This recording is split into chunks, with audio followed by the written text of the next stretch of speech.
More about this. Thank you so much, gentlemen. Congressman, thank you so much for being here. That what Harry and John were just talking about, this 31-point shift in a special election, a state Senate seat in Texas.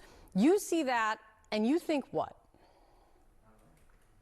I think Republicans are in trouble, and we've got a real opportunity in the elections coming up this year. It becomes very clear Donald Trump's policies are doing great damage to this country, and the Republican Party is going along with every single one of them. Whether you're talking about health care cuts, the tariffs, ICE terrorizing the people of Minneapolis and across the country, the president, doing things like, shutting down the Kennedy Center and tearing down the White House, acting more like a monarch than a democratically elected president.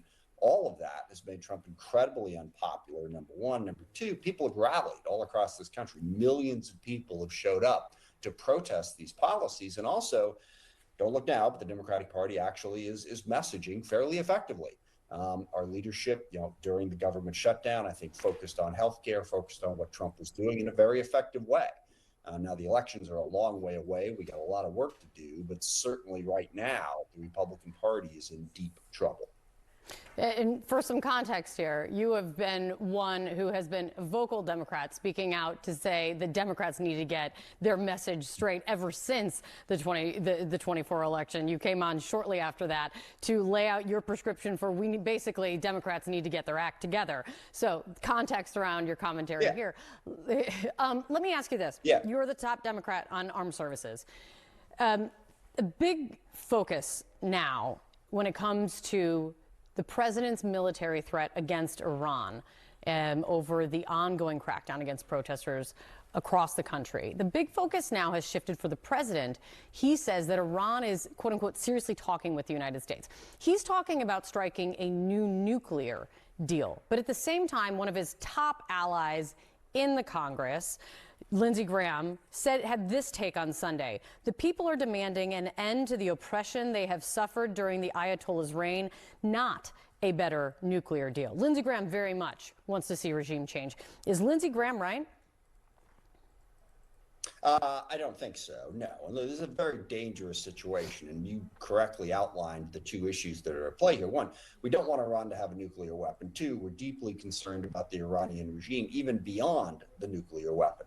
They have been a destabilizing force in, a half dozen countries in the region for a long time. They are brutally oppressing their people, and they are a terrible regime. But the lesson that we should have learned from Iraq and Afghanistan and Libya is that regime change is never as easy as it looks. And that's the problem. What I want people to remember as they've looked at Iraq and Afghanistan and said, my gosh, how could we possibly get into that?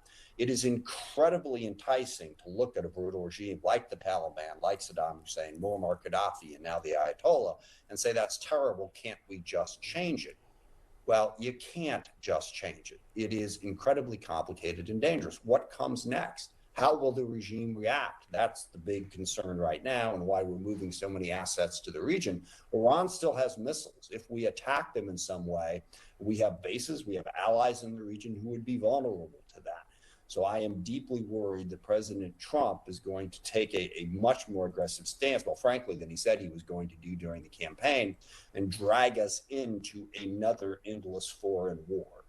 What do you think of the argument that when the president sets a red line, which he's set a red line first at if you kill protesters, I'm coming in, then if you execute protesters, I'm going to strike. He sets a red line and then says, keep protesting, help is on the way. And then it's perceived as then he doesn't act.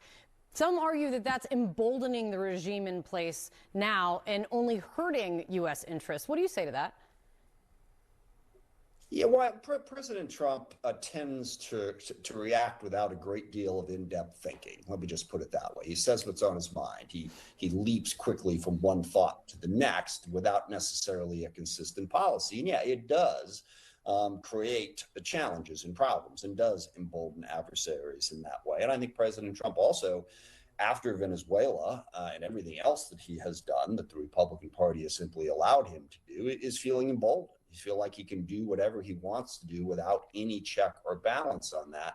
So he says those things. I think when he says them, he means them. Now, in this particular case, I think military leaders and others said, if you do that, here are the consequences that I outlined a moment ago. And that's what caused him to step back.